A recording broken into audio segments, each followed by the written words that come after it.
Hey everyone, so here are the notes for today. They are titled Solving Exponential Equations, but in parentheses, make sure that you add using logarithms. So we have already actually solved exponential equations. We did it back, these notes. So exponential equations, right? You have two terms, they have the same base. So once you know that the bases are the same, you can drop the bases and then just set the exponents equal to solve them. We had type 1 where like the common base was given to us. Type 2 where even though we don't see a common base here, you know that with a little bit of like manipulation of algebra, you can represent 8 with the common base of 2, or you could represent 16 and 8 with a common base of 4. No, JK, 2 also, right? So like even though these questions that we did, some of them did not have a common base given to us, there was a way for us to rewrite a certain number to have a common base. Now, what if that is not possible? Because obviously that is a very special case. You can't just say, well, there's not a way that I can rewrite 2 with a base, or 61 with a base of 2. There's not a way I can get these to have a common base, so it's not solvable. There's actually a way to solve them still, and you have to use logarithms, which is what we are going to learn today. So let's do a quick refresher on how do you solve exponential equations that do have a common base, and then we'll go into the ones of what if a common base is not possible. So quick refresher on solving exponential equations with a common base. So obviously right here, these two terms do not have a common base, but you know that you can represent 25 as 5 squared. So I would rewrite 25 as 5 squared. Oh gosh, this is the same thing that was happening earlier in class. Are we really going to deal with this right now? Oh, no, what happened? Okay, there we go. So we can rewrite 25 as 5 squared, and then I'm just going to bring down the left side of the equation, which would be 5 to the n plus 10. And then now two terms, same base, I can drop the bases and then just set n plus 10 is equal to 2. Solve this for n by subtracting 10 to both sides, and then you get n is equal to negative 8. Yes, you do always need to check your solutions, making sure that your solution works, and you could do that here. You would realize that negative 8 plus 10 is 2, and 5 squared is indeed 25. So that one works. Over here, even though the bases are not the same, you know that you can rewrite them. This one you would actually have to rewrite both. You can represent 9 and 27 with a base of 3. How exactly? Well, 9 would be 3 squared, and then you just copy over the a plus 2, and then 27 would be 3 cubed, and then you just copy over the 4a minus 2. So again, all we did here was rather than writing 9, we write 3 squared because we know that 3 squared is equivalent to 9. And then rather than writing 27, you write 3 cubed because you know that 3 cubed is indeed 27. So then after this, you just use your exponent rules to simplify.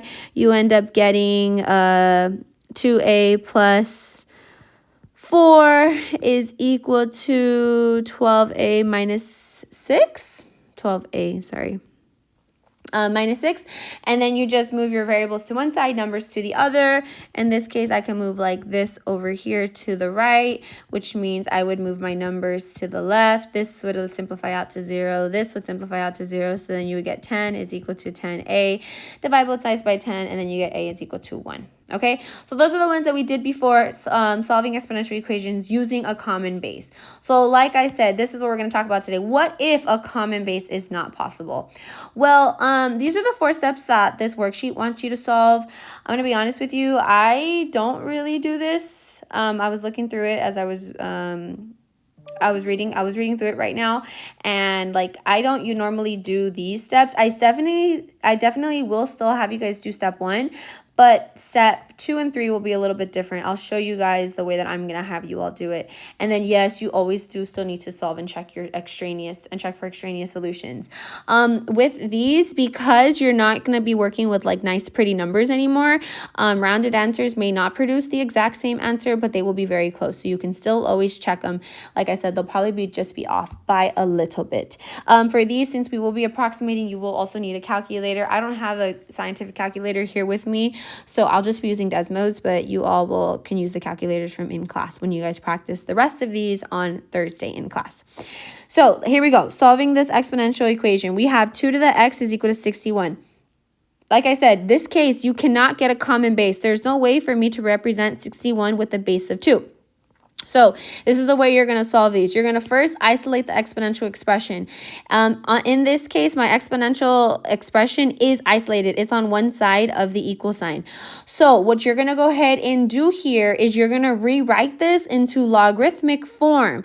Now, whether or not you remember how to do that, I do not know, but go back to these notes right here that had you converting from exponential to logarithmic form. So again, exponential to logarithmic, what you go ahead and do is you take your base, you write it next to the log, you write your output, you write it right there, and then you put your exponent and you take it on the other side of the equal sign. So that's exactly what we're going to do to these. These are in exponential form. We are going to convert them into logarithmic.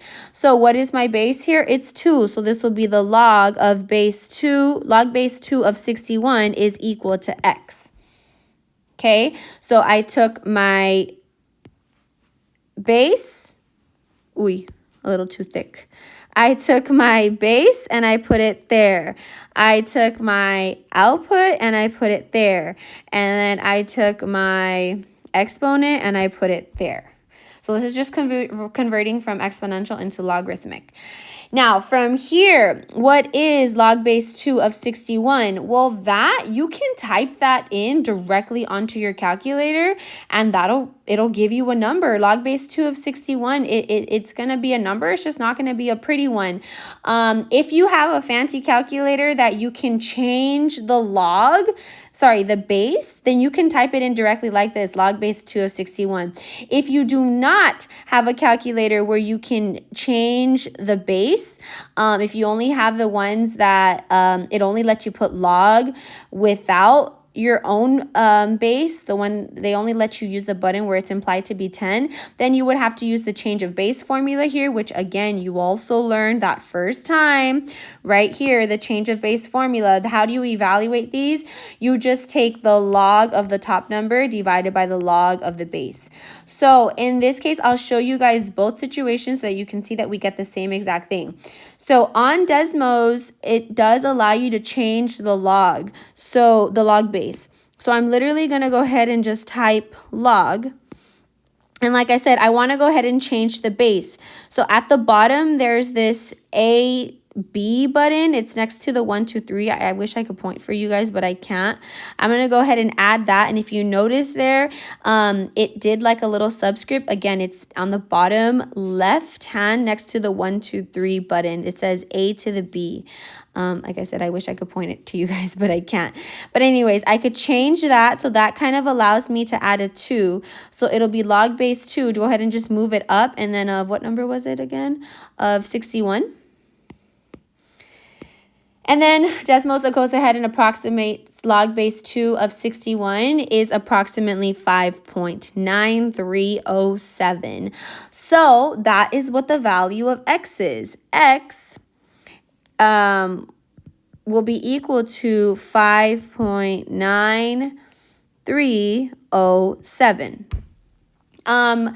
Like I said, if for some reason you don't have a calculator that's handy that allows you to change the base, remember the other way to evaluate this would be the log of 61 divided by the log of 2. This one allows you to type this onto your calculator without inputting your own specific base just by using the regular log base 10 button. So I can also show you all here how that gives you the same exact thing. So I can go ahead and go functions. I can look for log, or remember, you can just type it out, whatever. I will go ahead and just put that one there. So I can put the log of 61, move the outside arrow, and then just put divided by the log, again, just type for log or look for log of 2, and you see there how it gives you the same exact output. So again, if your calculator allows you to change the base, then you can just type in log base 2 of 61. If it does not, then you just have to use the regular log button with the common log, which has the base of 10, and then just use the change of base formula. Either way, they both give you that answer. And what is that mean? Well, that means that 2 to the power of 5.9307 should be approximately 61. Again, I can type this onto my calculator. It probably won't give it to me exactly, but it should be close enough. So I could put 2 to the power of 5.9307. More or less, and you see how the output there is about 60.9984 whatever. Again, it's not going to be exact, but it'll be pretty close. And over here, our output that we got was 61. So that's how you guys do these. That's how you solve for x when it is not easy for you just to get a common base. All you got to do is convert it into, or I should say, all you need to do first is get the exponential expression by itself and then convert it into a log and then just type this onto your calculator. All right, I will go ahead and do another one for you all just to kind of practice a little bit more. So like, let's try number 6. First of all, you want to get the exponential expression by itself on one side of the equal sign. You want to isolate it. So we have to move this -5 to the other side of the equation.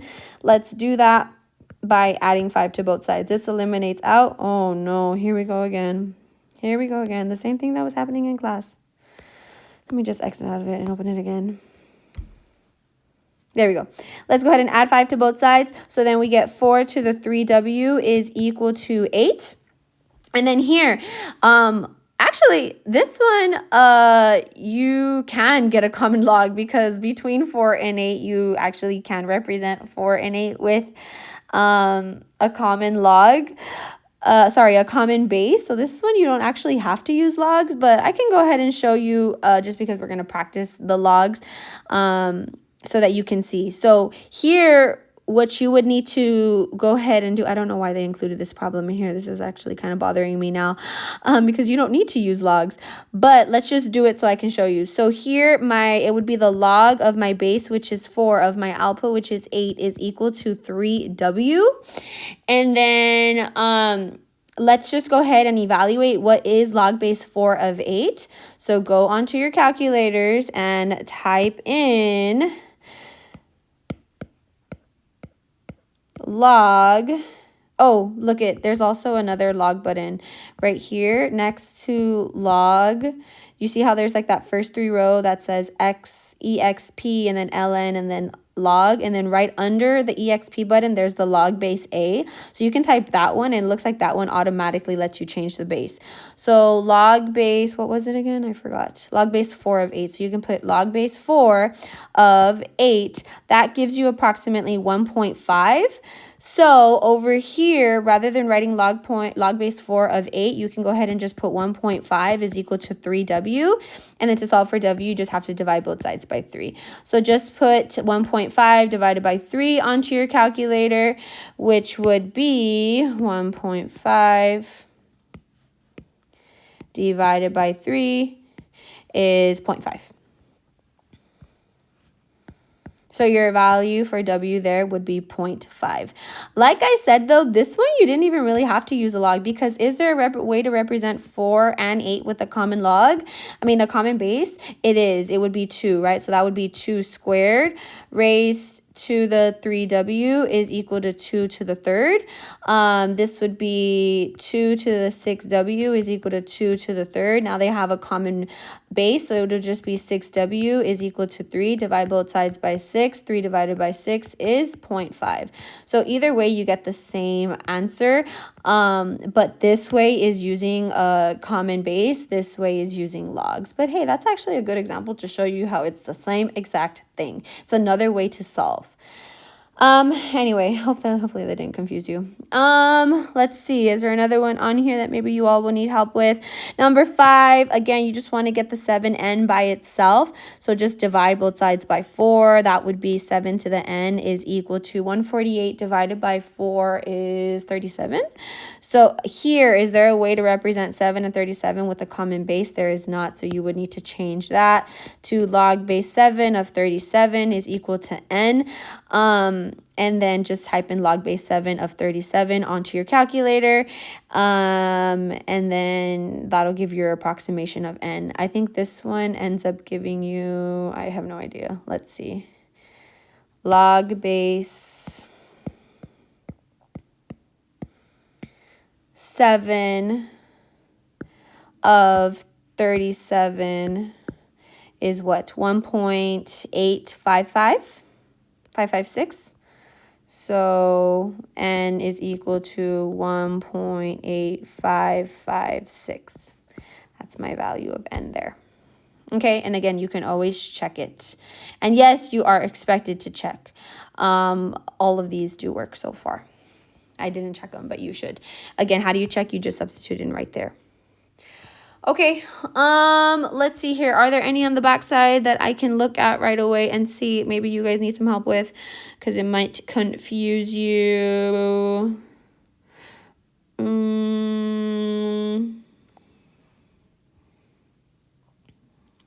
I don't know. They all look pretty doable. Maybe, like, let's try number 10, because there's a lot of negatives right there. So right here, again, you want to get this exponential expression isolated. So let's move the 7 over first. This eliminates out. You get -2 times 5 to the power of p is equal to -70. And then we have to eliminate, we want to get this by itself. So let's move that -2 over to the other side. You can do that by dividing both sides by -2. This will give you 5 to the p is equal to -70 divided by -2 is a positive 35. And then here, again, is there a way to represent this and this with a common base? There is not, so you got to go to logs.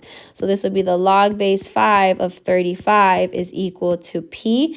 And then again, you just type log base 35, log base 5 of 35 is equal to p onto your calculator, and that'll give you your value of p. This one ends up giving you, let's see here, let's do one where, imagine, like, let's pretend that I don't have a calculator where I can change the base. So again, for that situation, you would just have to use the regular log button, and then I would just have to do log of 35, close that parentheses, and then just divide it by the log of 5, I think it was. And that one gives us approximately 2.2091. Let's just round it up there. So that'll be 2.2091 for my value of p. Okay. Other than that, I think you all should be good. Like I said, feel free to start working on those other ones in your own time. If not, I will give you guys some in-class time on Thursday to practice these before we do the other thing that's on our agenda. All right, let me know if you have any questions. Thanks.